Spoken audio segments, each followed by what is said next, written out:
Aéroport international de Laredo. La tragédie de Continental Express a marqué un grand tournant dans les enquêtes. Outside looks good. Okay, I've done the cockpit scans. We're set for the before start checklist. Vol 2574 de Continental Express. Ça s'est passé extrêmement vite. Le choc a été d'une telle violence, l'avion n'était plus manœuvrable. Oh my God, look.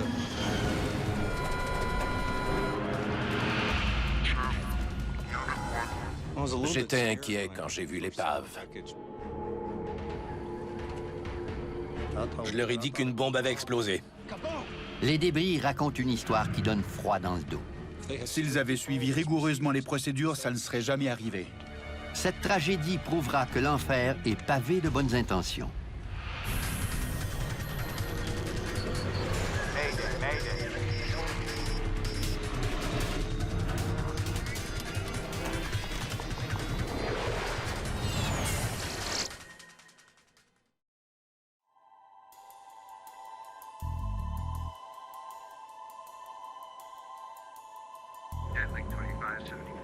They're going to bring everybody in on 2-6 or 2-7. Okie dokie.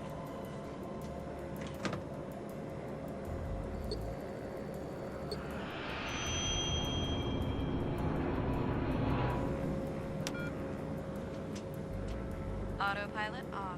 Le vol 2574 de Continental Express compte 11 passagers à son bord. Le trajet d'une heure entre Laredo et Houston, au Texas, prendra bientôt fin. Les pilotes en sont à leur second vol de la journée. Ils ont d'abord effectué le trajet Houston-Laredo et ils sont sur le chemin du retour. 4500 mètres plus bas, la matinée est douce en cette fin d'été sur les fermes et les exploitations bovines du sud du Texas. Captured on the right. Les pilotes préparent le Embraer 120 Brasilia pour un autre atterrissage de routine. Le commandant de bord, Brad Patridge, a seulement 29 ans. Son copilote de 43 ans, Clint Rodosovich, est sur le point d'être promu commandant.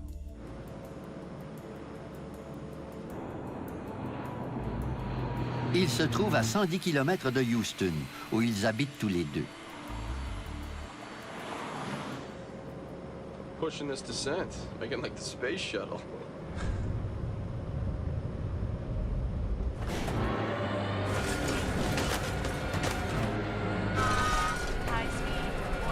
En un clin d'œil, l'avion plonge droit vers le sol. Il perd 600 mètres d'altitude en quelques secondes à peine.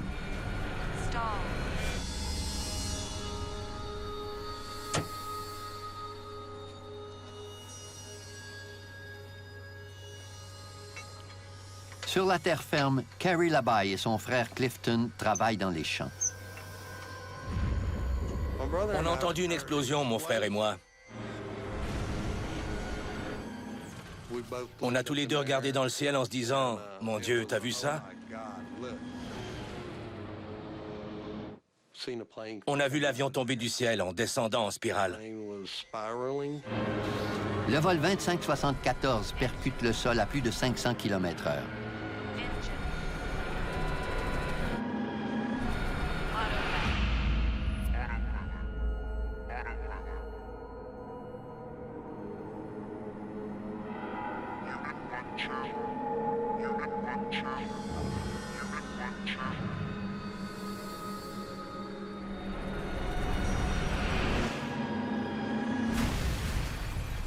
Quand il a touché le sol, il y a eu une terrible explosion. Mon frère m'a dit « Allons voir ». J'ai répondu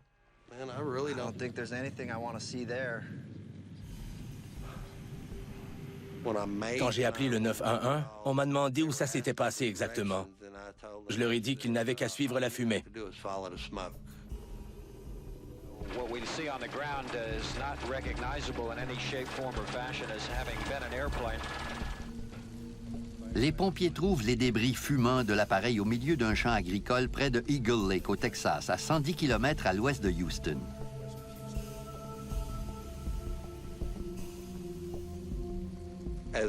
On ne pouvait pas deviner que c'était un avion. Ça ressemblait à un tas d'ordures, complètement brûlé. 10 bodies were found inside the wreckage, 4 outside. Les 14 occupants de l'appareil, dont Patridge et Rodosovich, ont péri. Les enquêteurs doivent comprendre pourquoi ces vies ont été fauchées sur ce populaire vol régional. Dès qu'un passager meurt sur un vol, une équipe est immédiatement dépêchée sur les lieux. Notre équipe d'intervention rapide inclut une douzaine de spécialités. Nos enquêteurs sont toujours prêts à se déplacer dans un délai de 3 ou 4 heures. Jim Ritter est un ingénieur spécialisé en mécanique d'aéronefs. En ouvrant une enquête sur un accident, on se demande d'abord pourquoi l'avion s'est comporté ainsi. Ses performances étaient-elles normales? Une anomalie peut-elle expliquer l'écrasement?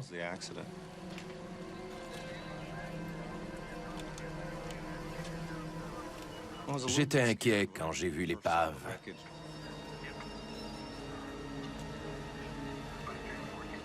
L'avion avait été pulvérisé. Ça nous compliquait la tâche. Deepak Joshi est un expert de la structure des avions. Je me suis tout de suite dirigé vers le corps de l'épave où se trouvaient les pièces principales. Ma première tâche consistait à repérer les extrémités de l'avion.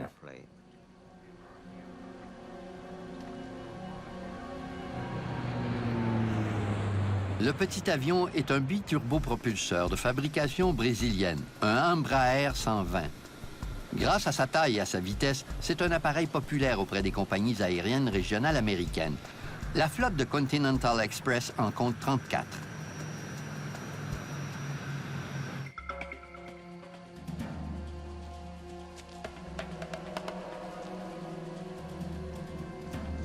Dès le premier jour de l'enquête, en arrivant sur les lieux, on a interrogé 6 témoins.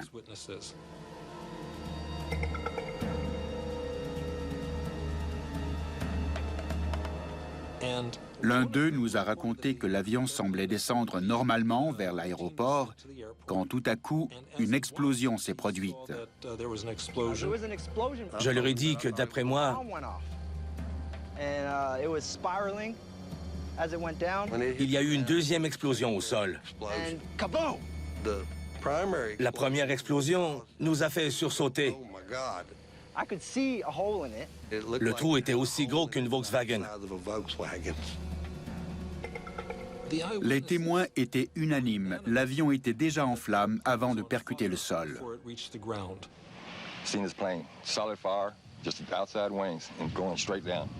L'aile était arrachée. Elle pendait dans le vide. Les récits des témoins sont convaincants. L'hypothèse de l'explosion d'une bombe à bord est fort plausible.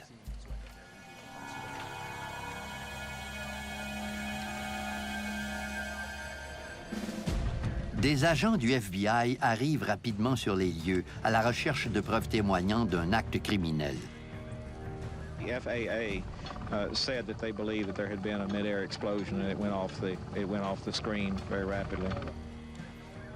Le FBI a reçu des informations laissant croire qu'une bombe avait été posée dans l'avion. Ils ont soigneusement cherché toute trace d'explosif ou tout signe d'intention criminelle. The NTSB has heard reports of a federally protected witness testifying in a Laredo drug trial who was reportedly booked on the Continental flight. The suspect missed the flight after the trial ran late. What I'm telling you is our investigators have nothing on that. I don't know how much more clear I can be on that. Les débris révèlent aux enquêteurs un indice sur l'écrasement. Le poste de pilotage et le fuselage étaient là, de même que l'aile gauche, repliée sous l'aile droite. On a aussi retrouvé une partie du plan fixe vertical. Par contre, le plan fixe horizontal ou stabilisateur était introuvable. L'Embraer 120 est un avion à empennage en T. Le stabilisateur est installé au sommet du plan fixe vertical. Je me suis demandé où il était passé.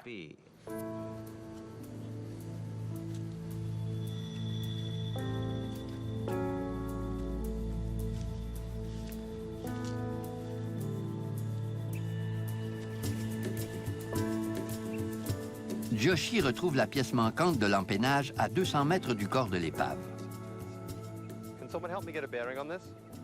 Ça me laissait croire qu'il y avait bel et bien eu une désintégration en vol.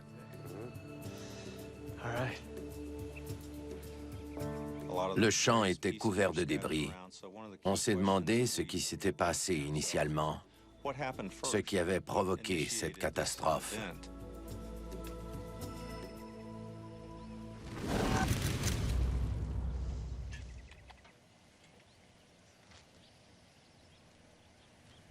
I'm guessing that tail came off at about 9,000 feet.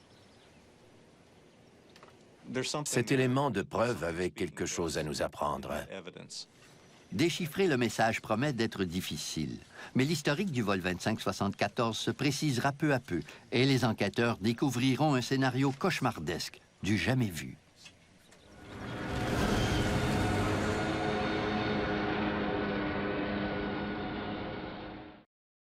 All 14 people aboard were killed, among them the pilot, Captain Brad Patridge of Kingwood. Les enquêteurs du NTSB récupèrent les boîtes noires dans la partie arrière du fuselage du vol 2574 de Continental Express. Les enregistreurs jouent un rôle primordial dans notre travail. C'est ce qui nous révèle ce qui s'est passé. Sans les enregistreurs de données de vol et de conversation, on dispose de très peu d'informations. Les boîtes noires sont expédiées à Washington pour y être analysées. Les enquêteurs s'intéressent maintenant à la queue de l'avion.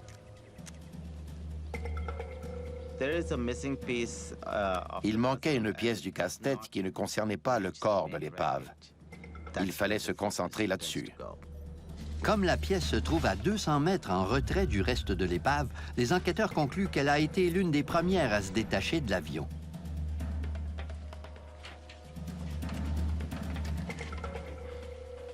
Ils se demandent si la corrosion ou la fatigue du métal peuvent avoir affaibli la queue jusqu'à en provoquer la rupture. Quand un morceau de métal est tordu dans un sens et dans l'autre, il risque de se casser avec le temps. C'est ce qu'on appelle la fatigue, une défaillance qui se distingue par une cassure bien nette. On a d'abord examiné la surface de rupture du plan fixe vertical. Mais les bords de cette section de la queue ne sont pas lisses, ils sont dentelés. Dans ce cas-ci, on n'a décelé aucune trace de rouille.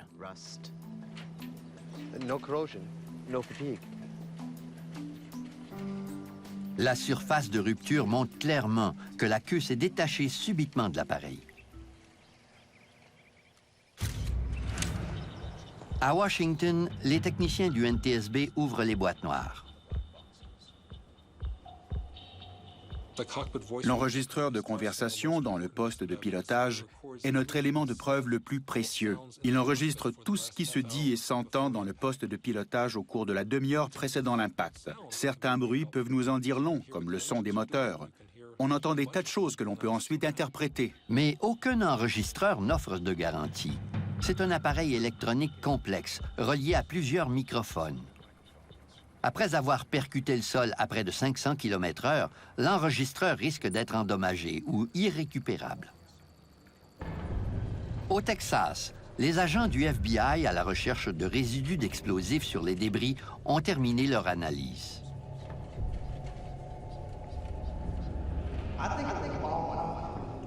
Les résultats sont sans équivoque. Il n'y avait pas de bombe à bord du vol 2574.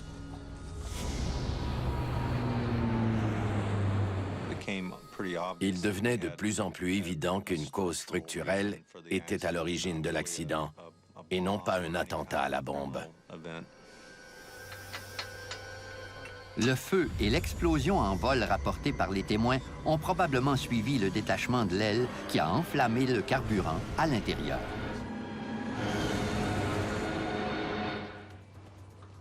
Les enquêteurs découvrent que la queue n'est pas tombée du ciel en un seul morceau.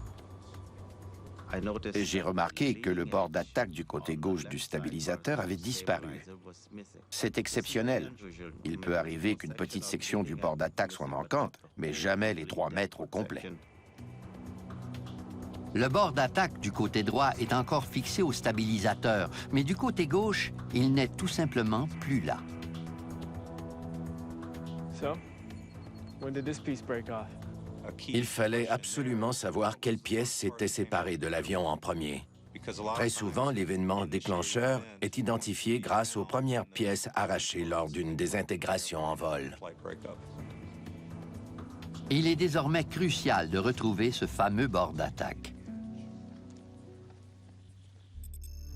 Il s'agit d'une pièce de matériau composite moulé de 3 mètres de long. Sa forme arrondie permet l'écoulement régulier de l'air sur le stabilisateur. Mais la pièce manquante demeure introuvable aux abords du lieu de l'écrasement. La frustration montait parce qu'on savait que cette pièce était déterminante dans l'enquête. Sans elle, les enquêteurs ne disposent pas de l'ensemble des pièces de l'avion. Et plus grave encore, il leur manque celle qui s'est fort probablement détachée la première.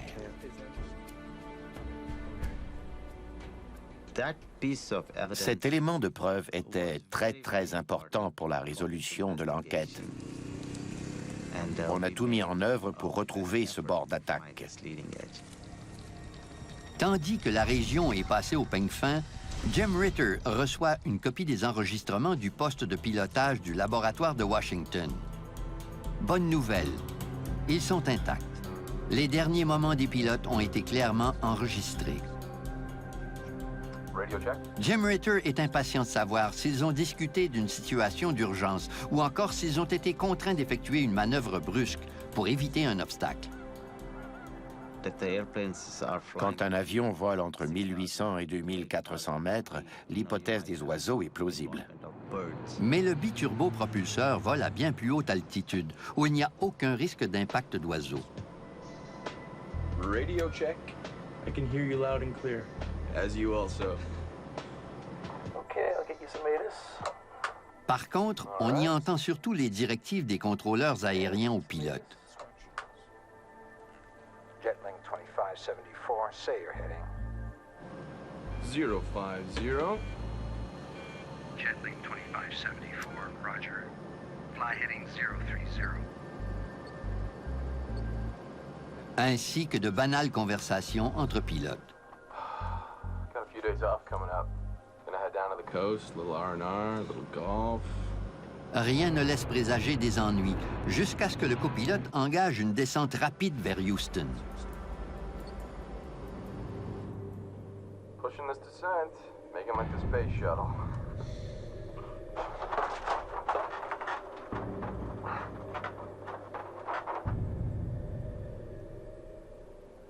L'enregistreur de conversation nous a appris que l'équipage s'était comporté de façon professionnelle. Ils ont suivi la procédure. Les enquêteurs tendent l'oreille pour trouver des indices, comme le bruit d'objets se déplaçant dans le poste de pilotage.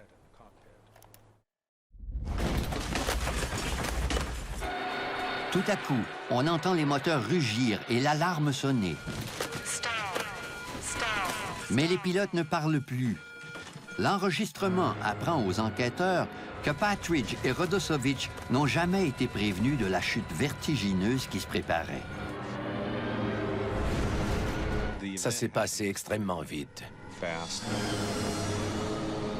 D'après moi, les pilotes n'auraient rien pu faire.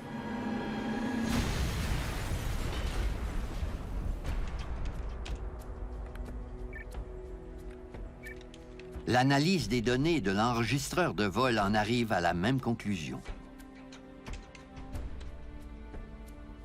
Jusqu'au piqué, ce vol se déroulait tout à fait normalement.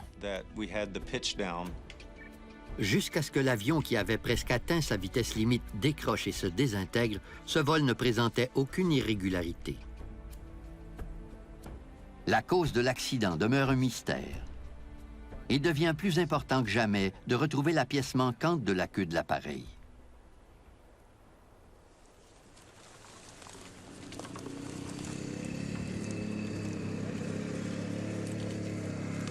On a organisé des fouilles dans toute la région et ça devenait de plus en plus difficile au fil des jours. Des organisations bénévoles survolaient les lieux en hélicoptère. Ils recherchent une pièce de composite de 3 mètres de long sur un territoire de 12 km². Ce qui revient à chercher une aiguille dans une botte de foin. Les enquêteurs tentent désespérément de retrouver le précieux bord d'attaque manquant du vol 2574. C'est devenu une obsession. Il fallait retrouver cette pièce. Et c'était frustrant de constater que c'était bien plus difficile que prévu. Des ingénieurs du constructeur aéronautique nous ont aidés en nous fournissant le poids de la pièce et ses dimensions, ce qui nous a permis d'estimer sa traînée. Jim Ritter note les coordonnées du lieu de l'écrasement. Il vérifie également les conditions météorologiques qui prévalaient le jour de l'accident. J'ai réuni toutes ces informations et j'ai estimé la position du rayon de bord d'attaque. Il parvient enfin à délimiter un secteur de recherche plus restreint.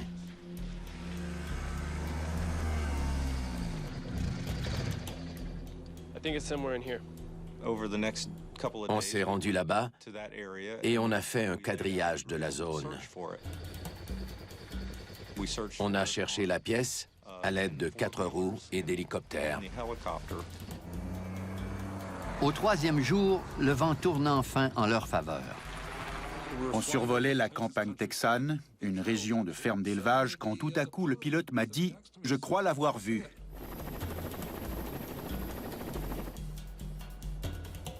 La pièce est bel et bien dans la zone ciblée, mais si bien cachée qu'elle était à peu près impossible à retrouver. Les gens étaient passés à côté des centaines de fois, mais elle se confondait avec la clôture. Hey Jim, we found it, and it's just where you said it was. Of course it is. You just weren't looking hard enough. On avait passé d'interminables journées et soirées à calculer où cette pièce pouvait se trouver. J'étais fou de joie quand j'ai appris qu'ils l'avaient retrouvée. Une fois qu'ils ont mis la main sur le bord d'attaque, les enquêteurs estiment avoir réuni toutes les pièces de l'avion. On était très excités parce que c'était une découverte importante. On veut toujours faire de son mieux pour éclaircir les circonstances d'un accident, mais sans la pièce maîtresse, des questions demeurent inévitablement sans réponse. Or, quelque chose de troublant leur saute aux yeux.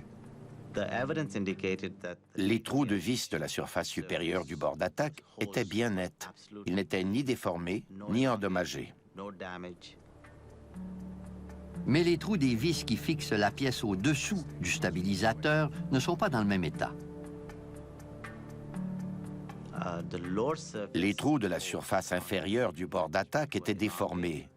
Ils étaient fissurés comme si on les avait fait passer dans une fermeture à glissière. Le bord d'attaque a été retrouvé à plus d'1 kilomètre au sud-ouest de la queue de l'avion. Il est désormais évident qu'il s'agit de la première pièce à s'être détachée de l'appareil.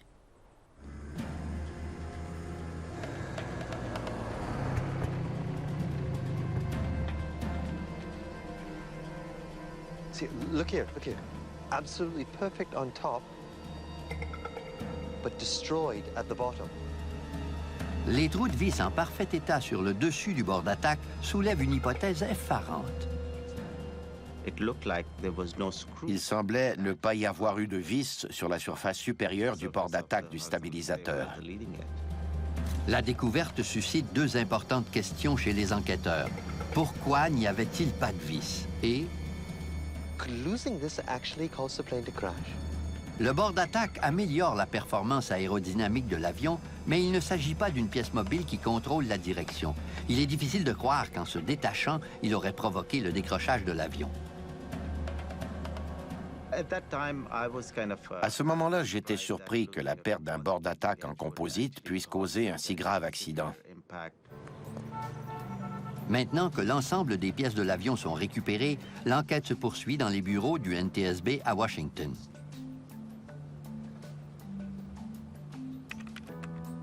On tentait de reconstituer le casse-tête pièce par pièce, en s'assurant de comprendre chacune des réactions de l'avion après la perte de son rayon de bord d'attaque. Le stabilisateur agit comme une aile à l'envers. Il entraîne la queue vers le bas, tandis que les ailes la soulèvent.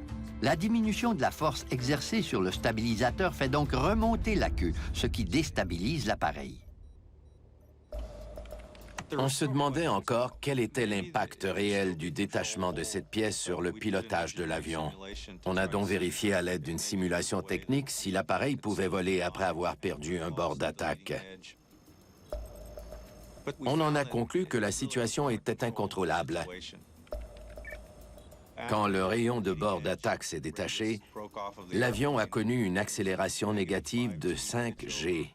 Quand l'angle d'attaque a excédé une certaine limite, une aile s'est détachée à son tour, ce qui ne leur laissait plus aucune chance.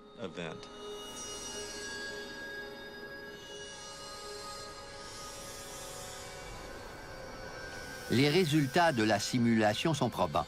La perte d'un seul bord d'attaque du stabilisateur entraîne l'avion dans une chute vertigineuse. Voilà qui concorde parfaitement avec la version des témoins de l'écrasement du vol 2574. S'il y a une partie de l'aile qu'il ne faut pas perdre, c'est bien le bord d'attaque. Les enquêteurs connaissent maintenant la cause de la tragédie, la perte d'un bord d'attaque du stabilisateur.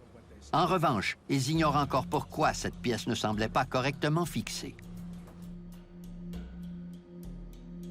En examinant les états d'entretien de l'appareil, Malcolm Brenner fait une découverte troublante. Une équipe de maintenance a travaillé sur le stabilisateur la veille de l'accident. Il fallait examiner en profondeur les travaux d'entretien effectués la veille et inspecter soigneusement la zone de maintenance. Continental Express est l'un des transporteurs aériens les plus populaires des États-Unis. Les vies de milliers de passagers dépendent de la rigueur de la maintenance de leur imposante flotte d'avions. Il est impératif que les enquêteurs découvrent au plus vite ce qui s'est passé avant l'écrasement.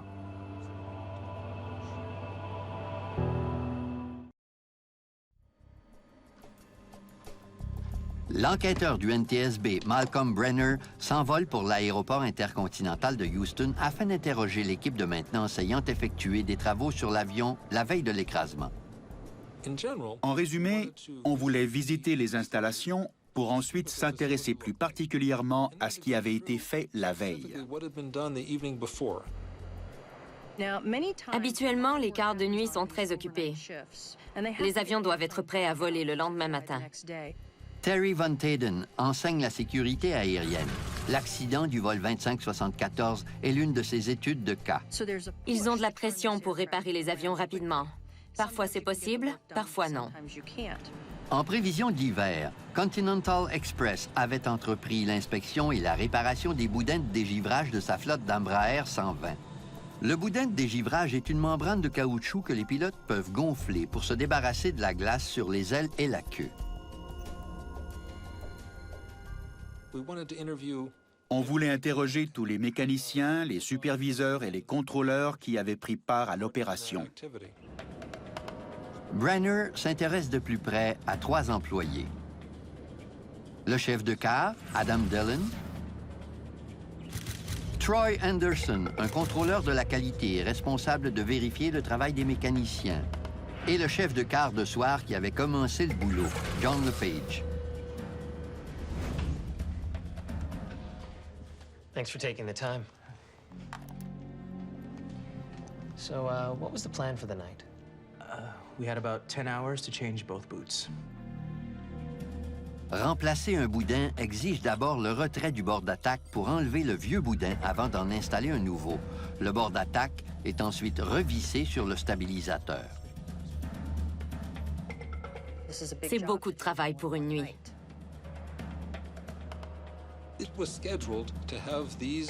Le remplacement devait se faire pendant le quart de nuit. Pour une raison ou pour une autre, l'équipe de soir n'était pas trop occupée et ils ont décidé de commencer les travaux pour aider leurs collègues à réparer l'avion à temps. Grab what you need. I'll get the boots. La tâche du contrôleur de la qualité, Troy Anderson, consiste à vérifier le travail des mécaniciens. I had some time to lend a hand. We went up to the stabilizer to start the job.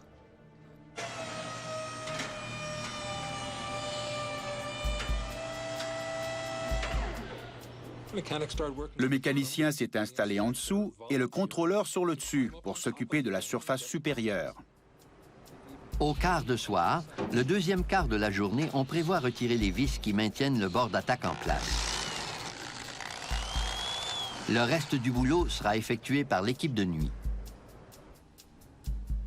À 22 heures, Adam Dillon prend la relève comme chef de quart de nuit. Hey, hey.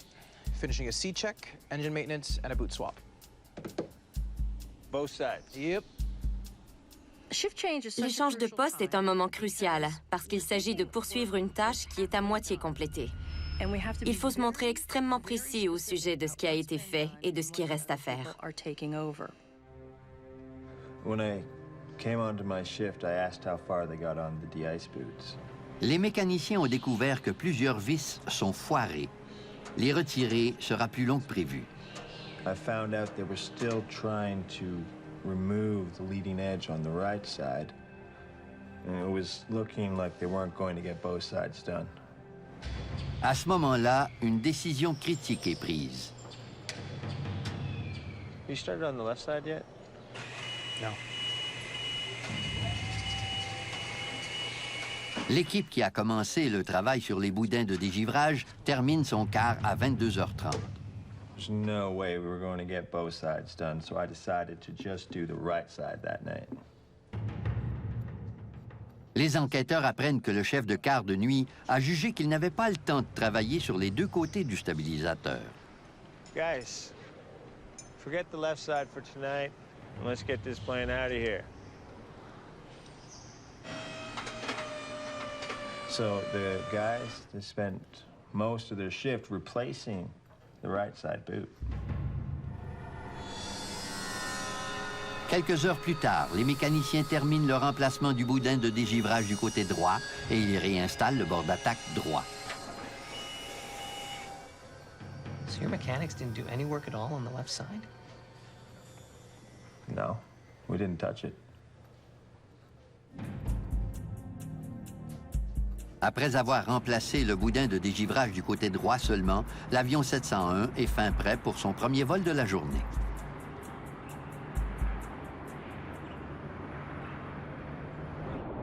Trois heures plus tard, à 3650 mètres d'altitude, le bord d'attaque gauche se détache brusquement de la queue, en provoquant le terrible écrasement de l'avion.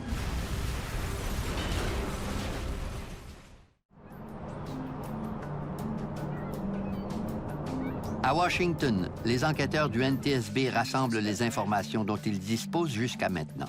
Dillon and Lepage. En général, les mécaniciens et les chefs de quart ont accepté volontiers de coopérer. Ils nous ont expliqué ce qu'ils avaient fait. Ils étaient dignes de confiance et je crois qu'ils voulaient sincèrement nous aider. Where was Anderson if he was helping? We had about 10 hours. No way we're going to get both sides done. I had some time to lend a hand. The second shift. Les enquêteurs sont convaincus que les vis de la surface supérieure du côté gauche ont été retirées sans être remplacées par la suite. Mais l'équipe de maintenance est formelle. Ils ont travaillé seulement du côté droit. Les enquêteurs sont perplexes. So the second shift started the job. These guys, they started on the right side. Their inspector, he helped them. Le changement de quart présente toujours un risque. Il y a des procédures très strictes à suivre. Ils ne les ont pas respectées. Le contrôleur s'en est mêlé pour réparer l'avion plus rapidement. C'était très troublant. Did he ever say what he did up there? Yeah, that's great. Let me see that. Help the mechanics remove the de-ice boots. What does that mean?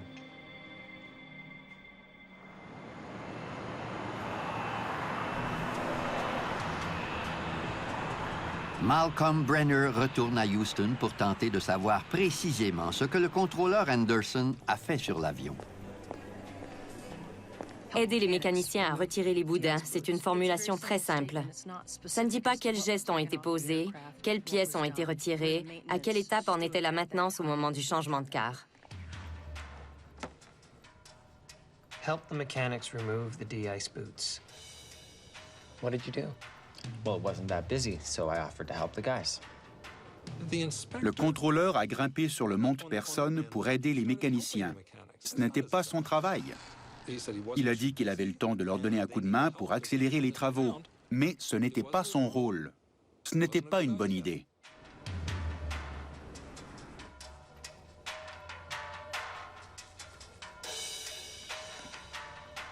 So what side did you work on, Troy? Just the right?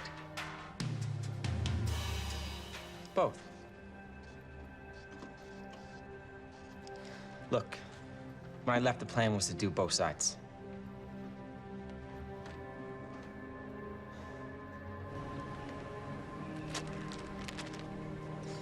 Ce qui me trouble le plus, c'est le comportement du contrôleur. C'est lui qui a enlevé les vis.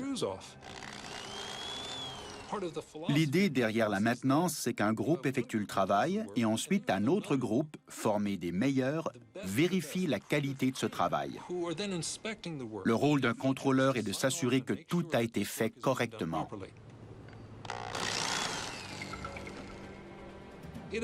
Il avait un sac de 40 vis et il a laissé le sac de 40 vis sur le monte-personne pour le quart suivant. You started the left side yet? No. I spoke with the second shift supervisor. We decided to skip the left side. Il a demandé au chef de car s'il avait fait des travaux du côté gauche, qui lui a répondu « Non, non, pas que je sache ». Guys, forget the left side for tonight, and let's get this plane out of here. Aucun ouvrier du quart de nuit ne sait que Troy Anderson avait commencé à retirer les vis du côté gauche. Les travaux n'ont pas été notés et les procédures établies, qui sont sécuritaires, n'ont pas été suivies. Did you give your mechanics the paperwork to fill out on the job? No. Sometimes the paperwork takes longer than the job itself. Au changement de car, il faut remplir un rapport écrit que tout le monde pourra consulter. Ça n'a pas été fait. Aucun mécanicien du quart de soir n'a rempli les cartes de travail qui doivent décrire en détail ce qui a été fait pour tenir leurs remplaçants informés. On a demandé au chef de car pourquoi ça n'avait pas été fait et il a répondu « C'était une procédure très simple. Ce n'est pas toujours nécessaire. Si on enlève quelques vis, pas besoin de remplir une carte. Ça ne vaut pas la peine. » J'ai trouvé ça très inquiétant. Sans compter que Troy Anderson est demeuré vague sur ses gestes. Son rapport ne mentionnait pas qu'il avait enlevé les vis du côté gauche. Il ne se considérait pas comme un mécanicien ayant travaillé sur cet avion. C'est probablement pour ça qu'il n'a pas accordé suffisamment d'importance à la rédaction des cartes de travail. À ses yeux, c'était le boulot des mécaniciens. Une erreur de maintenance est donc à l'origine de l'écrasement du vol 2574. Mais un mystère persiste. L'avion a parcouru plus de 800 km avant de perdre son bord d'attaque. C'était très surprenant que le stabilisateur soit demeuré intact pendant le premier vol. Pourquoi n'est-ce pas survenu plus tôt?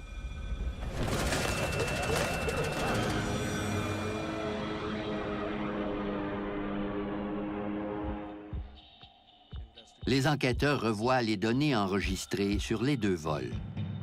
Ils comparent des paramètres de vol comme la vitesse, le cap et l'altitude, dans l'espoir de trouver une réponse. Il fallait comparer les variations des forces entre les deux vols. Ils se concentrent sur la vitesse de l'avion pendant la descente. Juste avant sa chute fatale, le vol 2574 a atteint une vitesse de 260 nœuds. En temps normal, c'est encore sécuritaire, mais tout de même près de la vitesse limite, et 44 nœuds plus rapide que la première descente. Des simulations informatiques confirment leurs soupçons. Ces 44 nœuds supplémentaires ont suffi pour causer le désastre. Le bord d'attaque demeure en place à 216 nœuds, la vitesse maximale atteinte par l'avion au cours de son premier vol. Les forces aérodynamiques du premier vol n'ont jamais atteint les mêmes degrés que celles du second vol. Mais une vitesse plus rapide de 44 nœuds augmente de façon radicale la résistance sur le bord d'attaque. Une fois que l'avion a frôlé sa vitesse limite, la catastrophe était inévitable.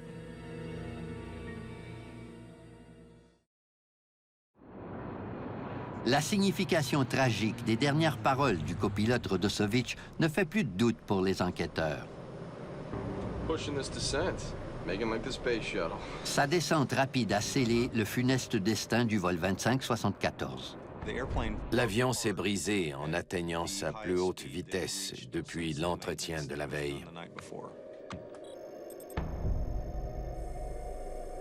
Les forces aérodynamiques étaient très élevées et finalement, elles ont tordu le rayon de bord d'attaque vers le bas parce qu'il n'était pas fixé à la partie supérieure du stabilisateur.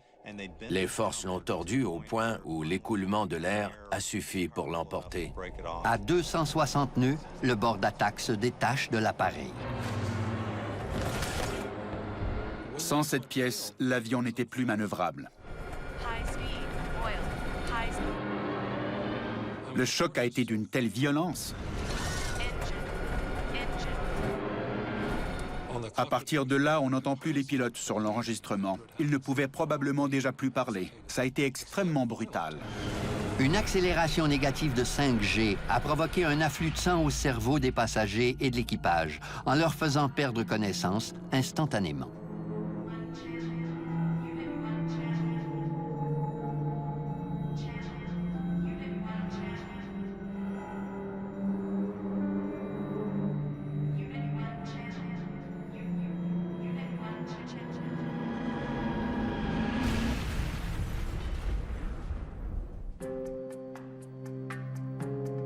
Le NTSB conclut que l'accident est dû à la négligence. Les vis qui maintenaient le bord d'attaque gauche au stabilisateur n'ayant pas été réinstallées.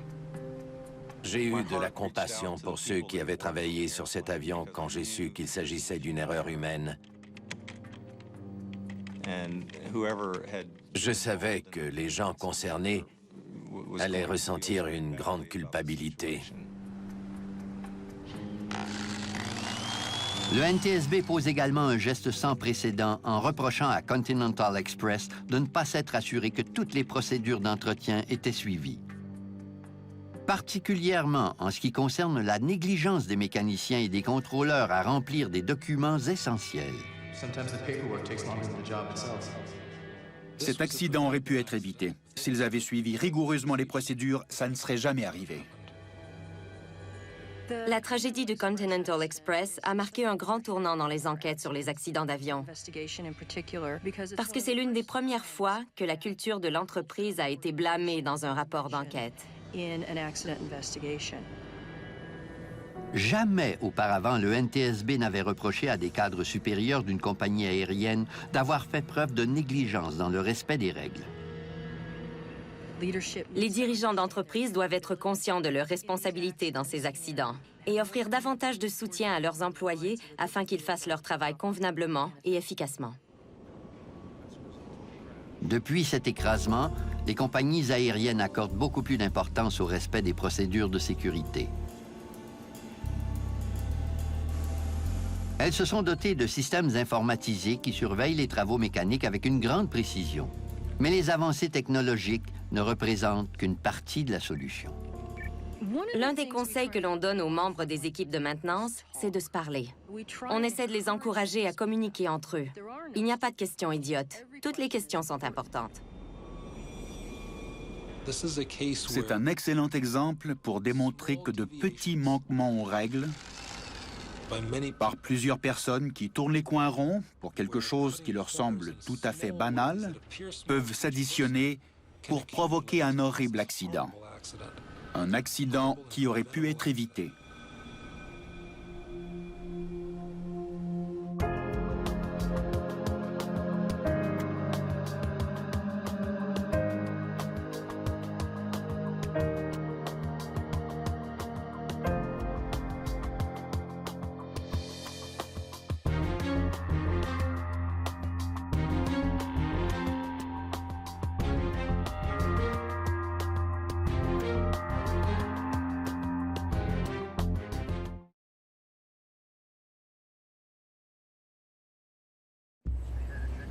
Un avion se désintègre dans les collines de la Californie.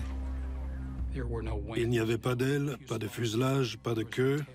Il n'y avait pas de siège. L'acier trempé est littéralement déchiré en 1000 morceaux. Je n'avais jamais rien vu du genre. L'épave témoigne des derniers moments tragiques du vol 1771 de Pacific Southwest Airlines. L'avion a atteint une vitesse inimaginable. On nous a dit qu'il avait franchi le mur du son. Les passagers ont été soumis à une terrible force d'accélération. On a estimé la force à environ 5000 G. Les dernières secondes de leur vie ont été horribles. Les enquêteurs ignorent encore la cause de l'écrasement du vol 1771, mais ils sont convaincus d'une chose. Il ne s'agit pas d'un accident.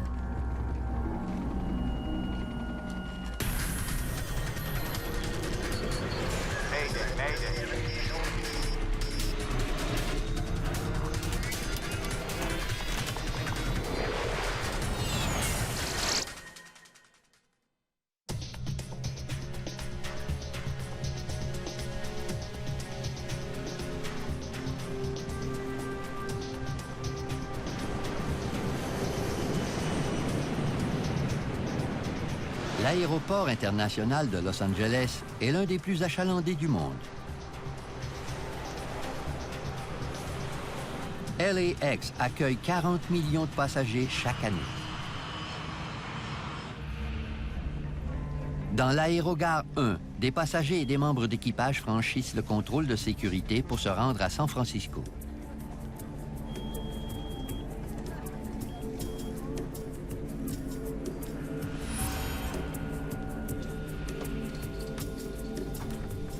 Ils montent ensuite à bord du vol 1771 de Pacific Southwest Airlines.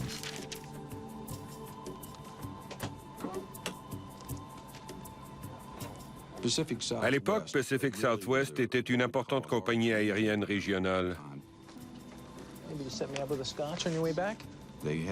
Elle desservait une trentaine de villes, surtout dans l'ouest des États-Unis.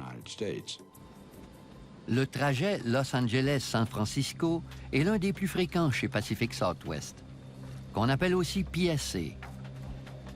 Parmi les 38 passagers se trouvent plusieurs employés de la compagnie aérienne, dont son chef pilote. Les employés de compagnies aériennes font souvent la navette en avion entre différentes villes pour leur travail. Certaines personnes prennent l'autobus pour se rendre au boulot, tandis que les membres d'équipage prennent l'avion. Le commandant Greg Lindemood est pilote chez PSA depuis 14 ans. Ce père de 3 enfants est également un vétéran décoré.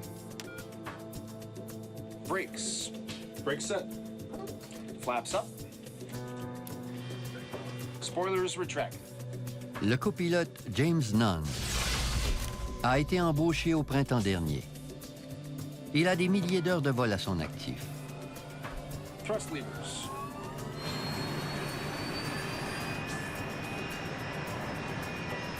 Aujourd'hui, ils sont aux commandes d'un court courrier de fabrication britannique, un BAE 146. Avec ses turboréacteurs à double flux silencieux, il est conçu pour les vols de courte distance passant au-dessus des zones densément peuplées.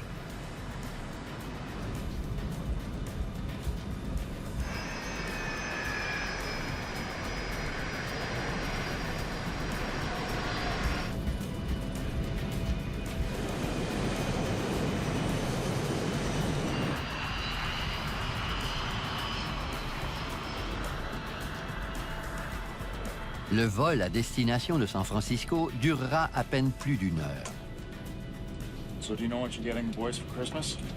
Well, it's gonna be Nintendo, and with what it costs, I think they can both share it. Anything to drink, guys? I'm fine, thanks. Okay, just holler if you change your mind. L'avion survole la campagne californienne à une altitude de 6700 mètres.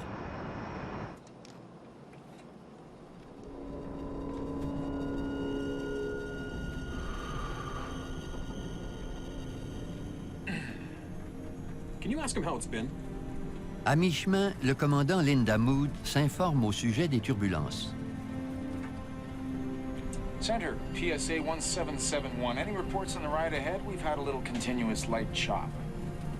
PSA, this is Rocky Mountain Center. It's not too bad. My God, that was a gun. Tout à coup, les pilotes ont d'autres chats à fouetter. Squawk 77, we've had a gun fired on board the aircraft. You want to go to Monterey? Could you make it, sir? Quelques instants plus tard, le vol 1771 amorce sa chute vertigineuse. Des témoins ont brièvement aperçu l'avion qui tombait du ciel. It was going at a high rate of speed. Looked like a dart just diving to the ground.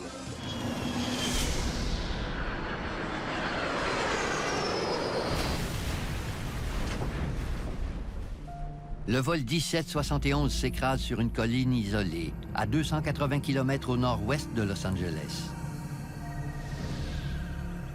En arrivant sur les lieux de l'écrasement, les policiers trouvent un avion de 30 tonnes pulvérisé.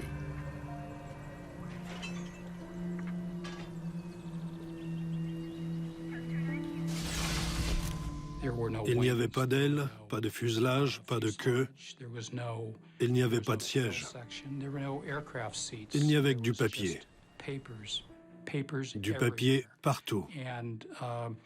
Et une forte odeur de carburant.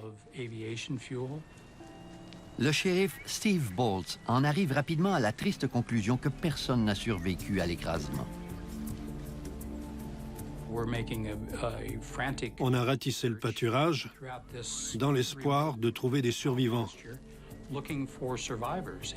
Mais on ne distinguait même pas les corps des victimes, ce qui nous en disait long. Il s'agit de l'une des pires catastrophes aériennes de l'histoire de la Californie. Le lendemain de l'écrasement, des enquêteurs du FBI et du NTSB arrivent sur les lieux. You ever see anything like this? It's gonna be a long day, guys.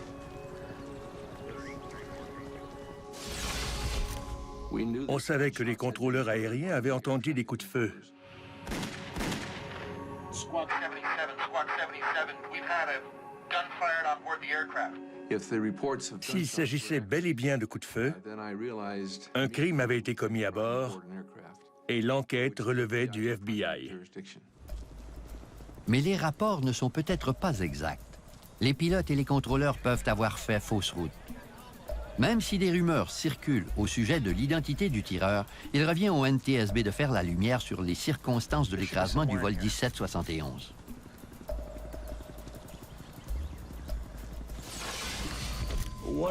Il faut à tout prix éviter les idées préconçues quand on fait enquête sur un accident.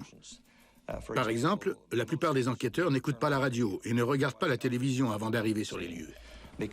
Même inconsciemment, on risque d'enregistrer l'information et, une fois sur place, sans s'en rendre compte, chercher les preuves de ce qu'on a entendu.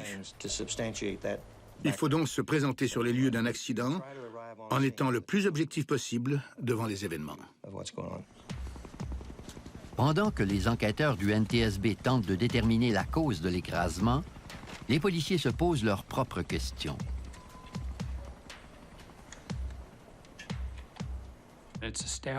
Il fallait trouver qui avait un mobile pour commettre ce crime et qui en était la cible. Le FBI cherche des preuves d'actes criminels, tandis que le NTSB cherche des indices au sujet de l'écrasement. S'ils parviennent à récupérer les boîtes noires, le mystère pourrait s'éclaircir. L'avion était complètement détruit. L'épave nous fournissait très peu d'informations. À ce moment-là, le plus important était de récupérer l'enregistreur de conversation dans le poste de pilotage, d'oublier les conjectures et de se concentrer sur les faits. Les enregistreurs de bord racontent ce qui s'est passé dans un avion. Ils sont très importants pour reconstituer les événements qui ont mené à un écrasement.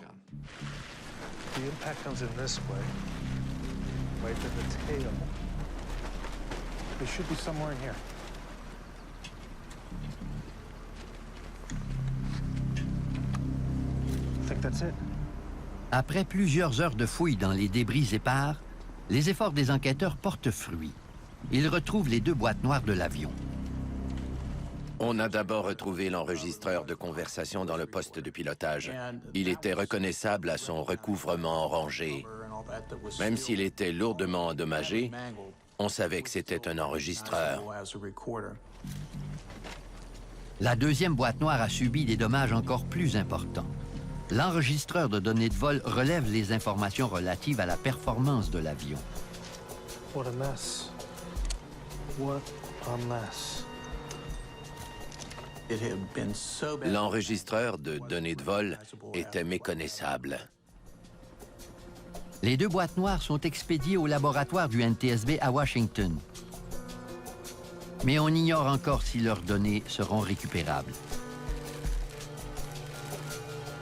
Sans elles, les enquêteurs ne sauront peut-être jamais ce qui s'est passé sur le vol 1771.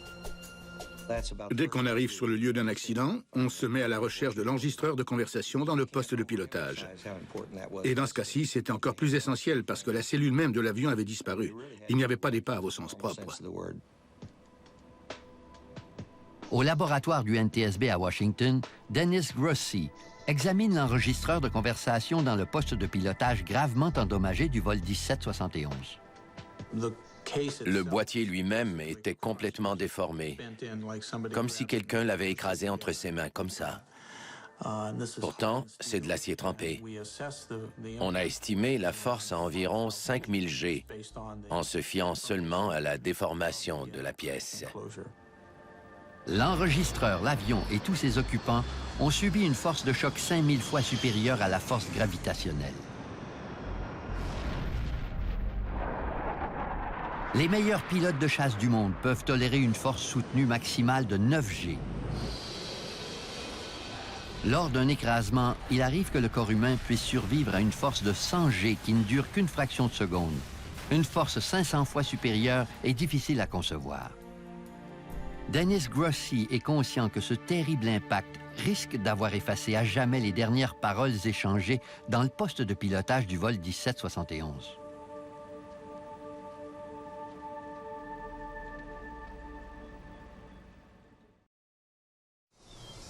No crash investigation is routine, but among the jigsaw puzzle of pieces from Flight 1771, investigators are looking for something very different, perhaps a gun.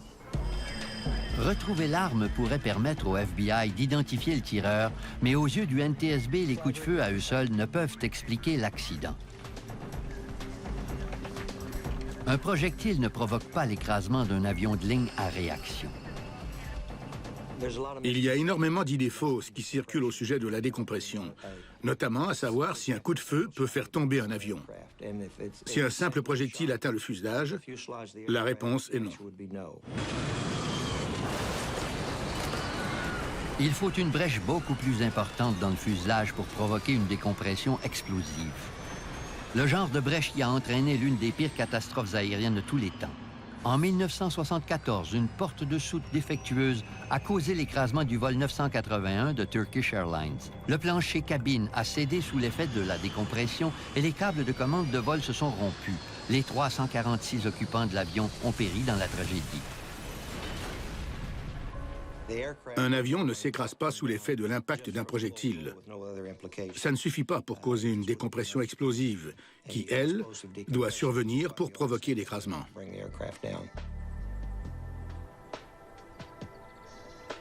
Si le coup de feu n'est pas responsable de la chute de l'avion, les enquêteurs doivent en trouver la véritable cause. Au laboratoire du NTSB à Washington, les efforts pour récupérer l'enregistrement des conversations du vol 1771 leur réservent une surprise. Malgré la violence de l'impact, la bande magnétique audio est intacte.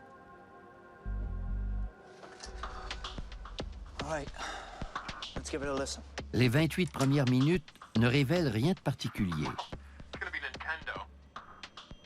Les pilotes veulent savoir si les turbulences cesseront bientôt. Can you ask him how it's been? Center, PSA 1771. Any reports on the ride ahead? We've had a little continuous light chop. PSA, this is Rocky Mountain Center. It's not too bad. On les entendait bavarder tout en effectuant les procédures habituelles. Au cours des 2 dernières minutes, les événements prennent une tournure dramatique. Sure sounds like a gunshot.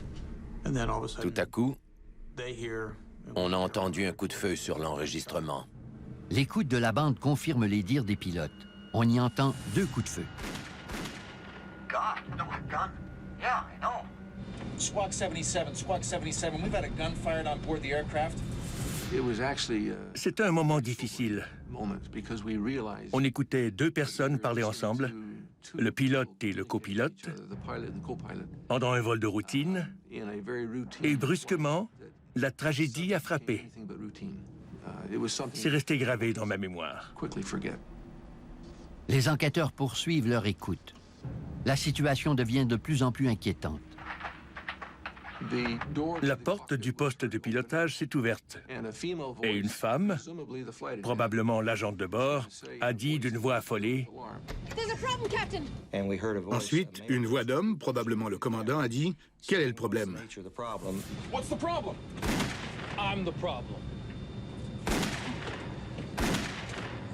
Les enquêteurs savent maintenant que le tireur était un homme et qu'il a abattu des membres d'équipage. C'était troublant d'entendre quelqu'un commettre un meurtre. Comme enquêteur d'accident, on n'a pas l'habitude d'entendre ce genre de choses. C'était un enregistrement inusité. Une agente de bord et les 2 pilotes sont abattus.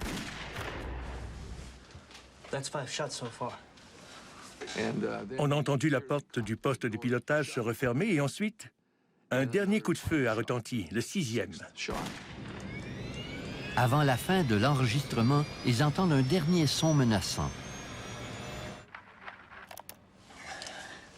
The plane's in a dive. The engines are over-revving. Au bout de 5 secondes, on a entendu ce qu'on appelle un bruit de pare-brise. Autrement dit, l'avion accélérait. Le bruit s'intensifiait. On savait que l'avion était en chute libre à ce moment-là. 65 secondes après les meurtres de ces pilotes, le vol 1771 s'écrase dans les collines de la Californie.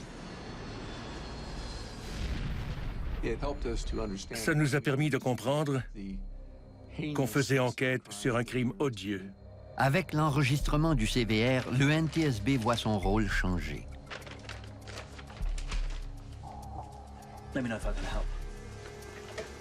On avait la confirmation que ce n'était pas un accident, mais bel et bien un crime.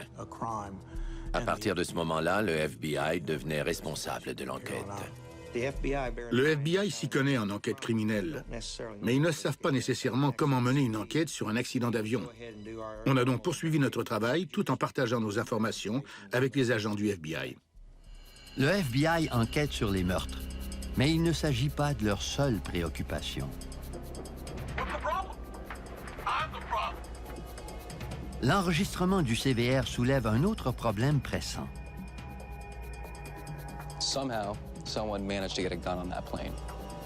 Une arme a été introduite clandestinement à LAX. Les enquêteurs se demandent comment le tireur a réussi à déjouer le contrôle de sécurité. Si le FBI ne répond pas rapidement à cette question, d'autres vies risquent d'être menacées.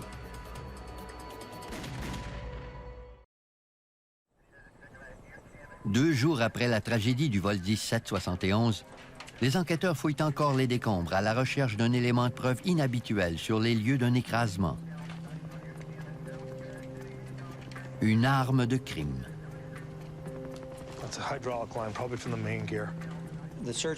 C'était très frustrant de ne pas retrouver l'arme, parce qu'on se doutait qu'elle avait joué un rôle déterminant.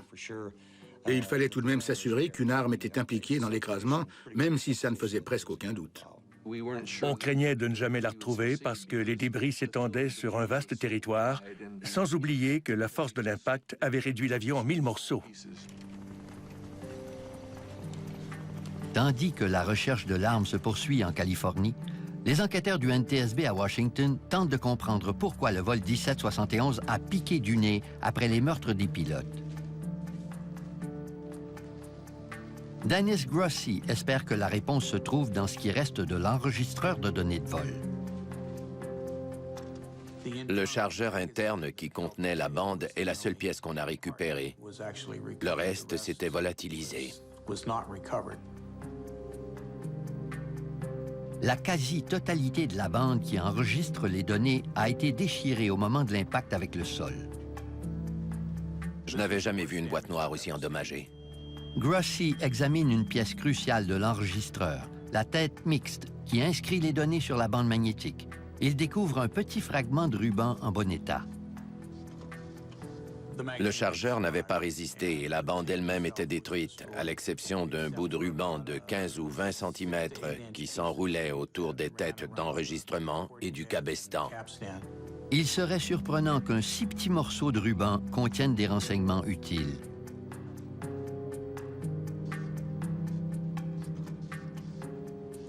On a travaillé très fort pour tenter de récupérer le plus de données possible à partir de ce petit fragment. Pendant ce temps, en Californie, les enquêteurs trouvent enfin ce qu'ils cherchaient désespérément, le canon d'un revolver. Un agent du FBI a trouvé l'arme tout près du lieu de l'impact. On a été très chanceux. C'était un coup de chance incroyable.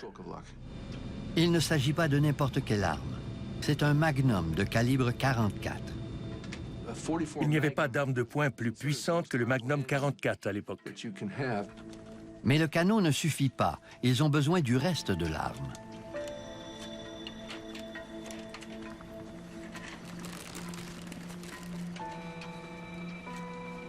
Heureusement, ils finissent par tout retrouver. Le barillet et 6 cartouches vides. Le châssis de cette arme est extrêmement résistant. Que le barillet se soit détaché prouve la violence de l'écrasement. Le revolver mène à une morbide découverte. On a trouvé un bout de doigt coincé entre la détente et le pontet. On l'a expédié au laboratoire du FBI à Quantico, en Virginie. Les analyses de laboratoire permettront peut-être de résoudre le mystère qui entoure l'enquête. Le FBI a désormais l'arme du crime, le lieu du crime et 42 victimes de meurtre. Il ne manque que l'identité du 43e occupant de l'avion, le meurtrier. We, in our investigation today here at the site, have located a weapon. And that weapon is going to be examined, and of course, any connection between it and the crime will be more fully developed. Il fallait trouver le mobile du crime. Un meurtrier avait tiré ses coups de feu, et il y avait une raison derrière ce geste. It's part of a seat, part of the frame. Le NTSB était entièrement responsable de mener l'enquête sur le terrain. Mais c'est grâce à l'enquête du FBI qu'on a pu répondre à certaines questions sur les lieux. Ils n'ont pas notre expertise en accident d'avion, mais en matière criminelle, ils s'y connaissent. Le NTSB retrouve un morceau d'épave sur le lieu du crime qui permettra peut-être d'expliquer les circonstances de l'écrasement du vol 1771, une partie de siège de passagers. Il y avait un trou de projectile dans le siège. S'ils arrivent à déterminer l'emplacement exact du siège, les enquêteurs consulteront le registre des places des passagers pour établir l'identité d'une autre victime abattue avant l'écrasement de l'avion.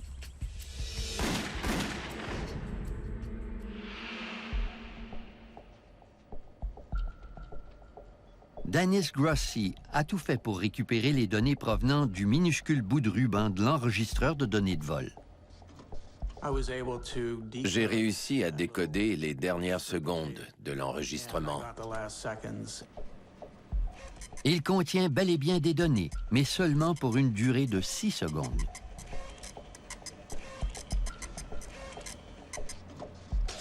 Les enquêteurs apprennent que jusqu'au dernier moment, l'avion volait normalement. Par contre, quelqu'un a poussé le manche, ce qui a propulsé l'avion dans son plongeon vertigineux. L'appareil a accéléré pour atteindre la vitesse du son. Il est tombé d'une altitude de 6700 mètres avec les 4 réacteurs à leur puissance de croisière. Les enquêteurs comprennent maintenant pourquoi l'épave est réduite à néant sur le lieu de l'écrasement. Quand un avion percute le sol à une aussi grande vitesse, il comprime en quelque sorte la terre et ensuite les débris rejaillissent hors du trou. La violence de l'impact a projeté certains débris dans les airs avant même qu'ils n'aient été brûlés par l'explosion. Tout ce que l'avion comportait de léger, comme le papier, les matériaux d'isolation, tout ça a été soufflé dans les airs et balayé par le vent sur des kilomètres. L'avion a donc subi un plongeon forcé. Voilà qui explique le brusque écrasement du vol 1771 de PSC. L'enquête du FBI devient encore plus urgente. Comme c'est certainement le meurtrier qui a engagé l'appareil dans sa chute, il s'agit de la pire tuerie de l'histoire de la Californie. Les enquêteurs n'ont pas suffisamment de preuves pour établir l'identité du meurtrier et pour savoir quelles étaient ses intentions. Est-ce le geste d'un cinglé qui s'est livré à une tuerie gratuite? Ou, au contraire, le meurtrier ciblait-il une victime précise parmi les passagers, sans hésiter à sacrifier froidement tous les autres occupants de l'avion?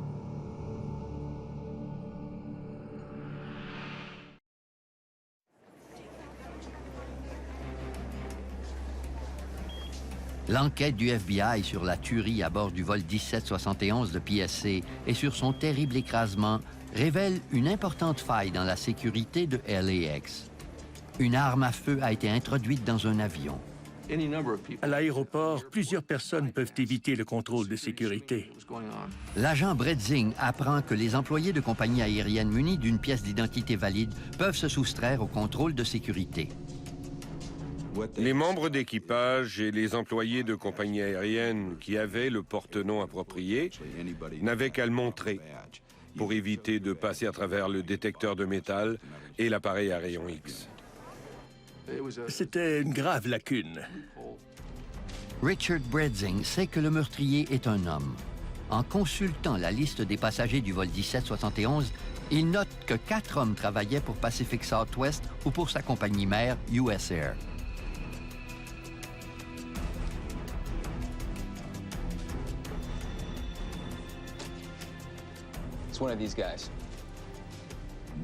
On présumait qu'il avait l'arme à feu en sa possession et qu'il avait échappé au contrôle de sécurité.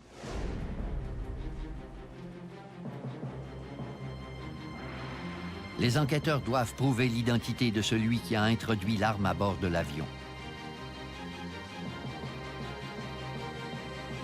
Au laboratoire du FBI, les experts médico-légaux analysent l'échantillon de peau prélevé sur le pontet du revolver.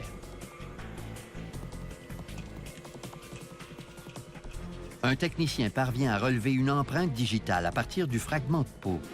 Il la compare à celle des 4 passagers susceptibles d'avoir évité le contrôle de sécurité dans l'espoir de trouver une concordance.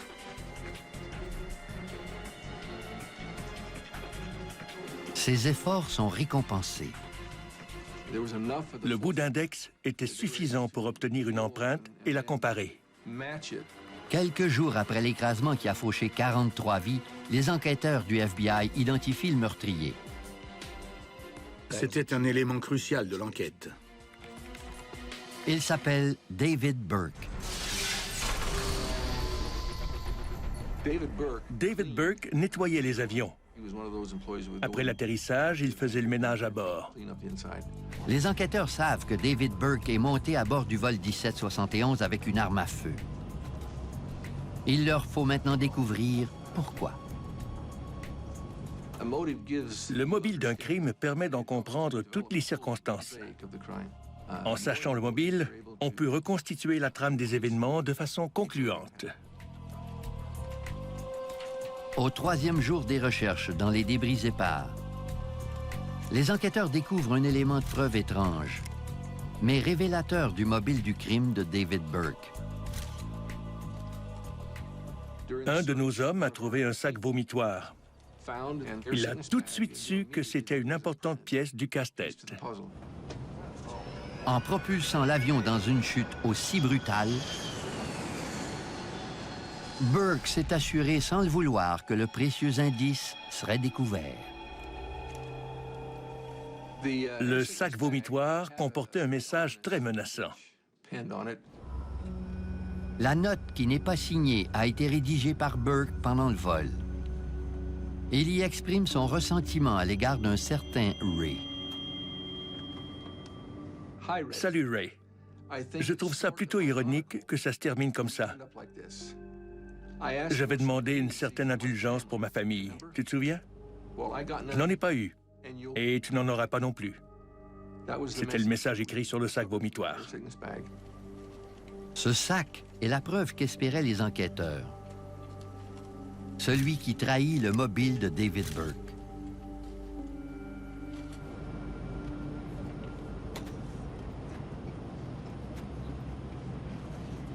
Le Ray en question est le chef d'escale de la compagnie aérienne, Ray Thompson. Il travaillait pour la compagnie mère de PSA, US Air. Il était également l'ancien patron de David Burke. Ray Thompson était superviseur. Richard Bredzing apprend que Burke avait un passé trouble, à la fois au sein de la compagnie et avec la justice. Burke had worked for US Air for 14 years, most of them at the airport in Rochester, New York. Des allégations d'activité criminelle ont pesé sur lui à Rochester. Burke was someone they had watched carefully for narcotic trafficking and larceny. Les allégations voulant que Burke ait fait passer clandestinement de la cocaïne dans les avions n'ont jamais été prouvées. Well, basically, he just apparently stayed one step ahead of us. But the bottom line is that he was in charge. Il a probablement déménagé sur la côte ouest pour se faire oublier. Mais 3 semaines avant l'écrasement, Burke se retrouve à nouveau dans le pétrin.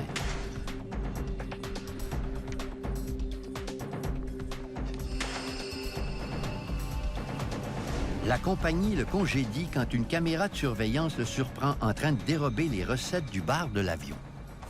Il a volé de l'argent dans la caisse où les agents de bord font la monnaie. Il a volé 69 $. C'est la goutte d'eau qui a fait déborder le vase. 3 semaines après son congédiement, Burke a l'occasion d'en appeler de la décision. Monsieur Burke avait été congédié quelques semaines avant le drame. Thanks for coming in, David. Il est revenu le jour de l'écrasement pour l'audition de l'appel. I've reviewed your file. Il a été congédié par Ray Thompson. Your appeal. It's been denied. Burke éprouvait de graves difficultés financières. Il était au bout du rouleau. Why you gotta be such a jerk? La rencontre a été houleuse. My decision's final, Mr. Burke. Thank you very much. En sortant du bureau de Ray Thompson, Burke a fait un commentaire qui laissait présager sa soif de vengeance. La secrétaire lui a dit « Bonne journée, David ». Et David Burke, le suspect, s'est arrêté sur le pas de la porte et lui a répondu « Oh, I plan to have a very nice day. » Il avait encore son porte-nom quand il a été congédié. C'était en 1987. Les mesures de sécurité n'étaient pas les mêmes.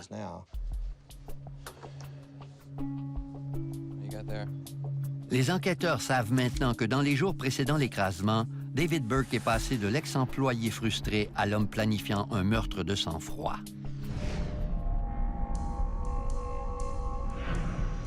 Ils enquêtent sur ses moindres faits et gestes le jour de la tragédie.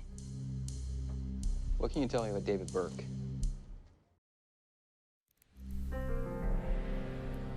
Après avoir été licencié par Pacific Southwest Airlines, David Burke s'est rendu à son casier, probablement pour prendre son arme à feu. Il est allé à son casier ce jour-là, avant le vol. Mais on ne sait pas s'il a pris son arme dans le casier ou non. Au lieu de retourner dans le bureau, Burke a décidé d'acheter un billet pour le vol 1771, en sachant que Ray Thompson serait dans l'avion. Ray Thompson vivait à San Francisco. Il prenait régulièrement ce vol pour rentrer chez lui après sa journée de travail. Plusieurs employés étaient au courant qu'il serait à bord de cet avion. Pourquoi Burke a-t-il tué autant d'innocentes victimes en même temps que son ex-patron? C'est une question qui dépasse l'entendement.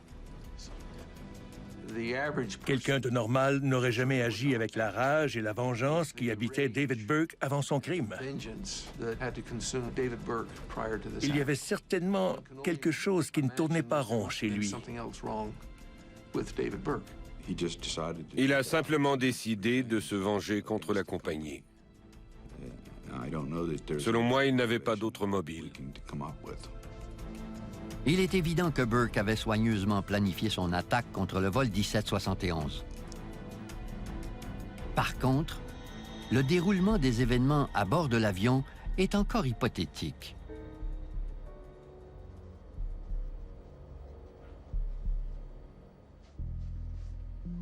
Les enquêteurs du NTSB fournissent une pièce maîtresse du casse-tête. Ils ont réussi à déterminer la position exacte du siège transpercé d'une balle, rangée 4, siège C. Selon la liste des passagers, cette place était vacante sur le vol 1771, mais le siège directement devant ce siège vide était occupé par Ray Thompson.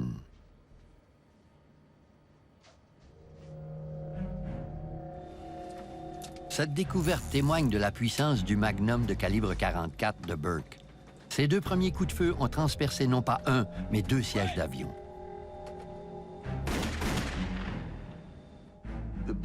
Le trou a été fait quand la balle a traversé le corps de Ray Thompson pour se loger dans le siège de derrière.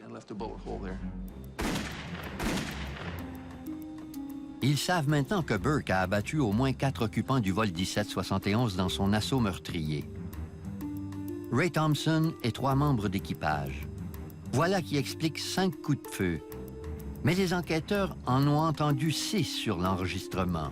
Ils veulent élucider la question.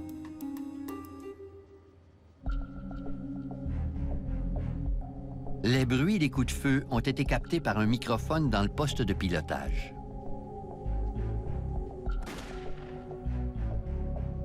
En comparant les sons de chacun des coups de feu, les enquêteurs peuvent distinguer s'ils ont été tirés dans le poste de pilotage ou dans la cabine des passagers.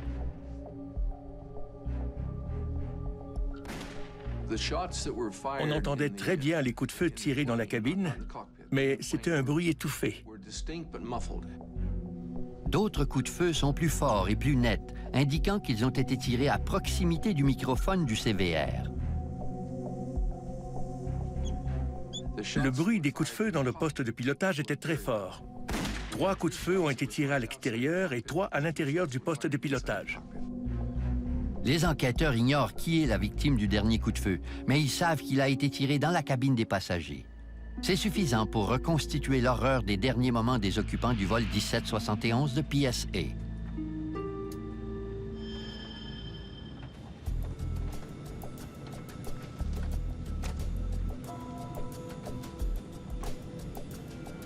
What the hell? You can imagine. On peut imaginer ce que Ray Thompson a ressenti quand l'homme qu'il venait de congédier quelques heures plus tôt est passé à côté de lui dans l'allée de l'avion pour lui remettre cette note avant de se rendre aux toilettes. Il a lu son message de menace. Ensuite, ils entendent le bruit de la porte du cabinet de toilette qui s'ouvre. On présume qu'il a remis la note à Ray et qu'il est allé dans les toilettes, où il a sorti son arme. Il en est ressorti et on a entendu la porte se refermer juste avant les coups de feu.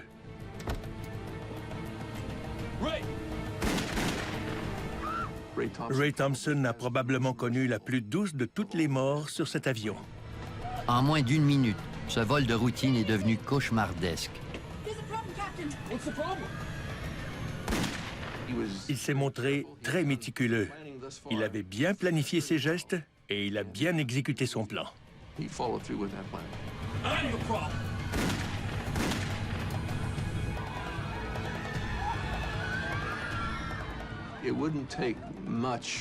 Je suis convaincu que les passagers ont rapidement compris que la situation était très, très grave. There's a problem, Captain! Et après avoir abattu son ex-patron, et 3 membres d'équipage. David Burke a propulsé l'avion dans sa chute fatale et il est sorti du poste de pilotage. Le chef pilote de la compagnie était désormais le seul à pouvoir redresser l'appareil. Un pilote qui n'était pas en service a peut-être essayé d'aller prêter main forte en se rendant compte qu'il se passait quelque chose de grave.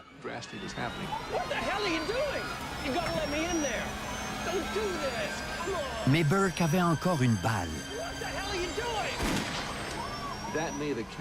C'est peut-être le 6e coup de feu. Certains ont soulevé l'hypothèse que David Burke s'était suicidé, mais les preuves ne sont pas concluantes. S'il s'était suicidé, le revolver serait tombé de sa main. Mais comme le bout d'un doigt de Burke est resté coincé dans le pontet de l'arme, Bredzing estime que le meurtrier était vivant et qu'il tenait encore le revolver dans sa main au moment de l'impact.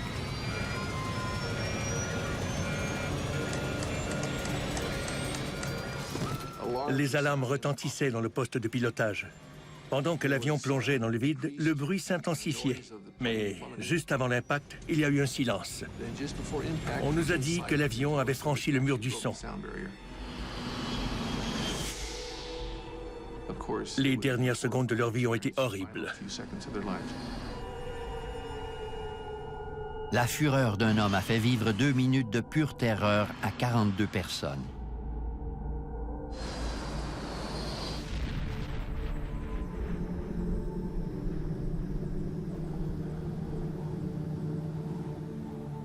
The FBI believes one man was responsible for the crash of PSA Flight 1771 in the hills of San Luis Obispo County, in which all 43 on board were killed. With all of the evidence that we have recovered here, that we would have more than sufficient to charge David Burke with the violation of the air piracy statute. Ce crime sans précédent est résolu. Mais les autorités ont encore une inquiétude. Est-ce qu'un tel drame risque de se reproduire? La tragédie du vol 1771 a incité la FAA, l'autorité responsable de réglementer l'aviation civile, à agir. Elle a pris des mesures urgentes pour renforcer la sécurité. La FAA a mis fin à la pratique voulant que les employés des compagnies aériennes et les membres d'équipage puissent éviter les contrôles de sécurité. Ils doivent maintenant les franchir comme tous les autres passagers. Aujourd'hui, tous les employés qui quittent une compagnie aérienne doivent remettre immédiatement leur porte-nom, qu'ils soient congédiés, retraités ou qu'ils aient démissionné. Monter à bord d'un avion avec une arme à feu n'est peut-être pas impossible, mais quasi impossible. Ces nouvelles mesures de sécurité n'ont toutefois pas réussi à prévenir l'acte de piraterie aérienne le plus meurtrier de l'histoire. Les attentats du 11 septembre ont provoqué un changement dans les procédures de sécurité aérienne. Après le 11 septembre, plusieurs failles en matière de sécurité ont été corrigées. Aux États-Unis, il y a désormais des policiers de l'air à bord de plusieurs vols intérieurs. Ce sont des officiers armés en tenue civile. Les portes des postes de pilotage ont été renforcées avec du Kevlar et elles demeurent verrouillées en tout temps pendant les vols. Les portes sont construites très solidement et elles sont à l'épreuve des balles. Si David Burke était monté à bord d'un avion aujourd'hui, il n'aurait pas pu entrer dans le poste de pilotage avec son arme. Il aurait pu blesser et tuer des passagers dans la cabine, mais l'avion ne se serait pas écrasé. Plusieurs pilotes de compagnies aériennes intérieures ont maintenant le droit d'avoir une arme à feu. Toutes ces mesures contribuent à améliorer la sécurité du transport aérien, mais le risque d'un autre drame à la David Burke ne sera jamais complètement écarté.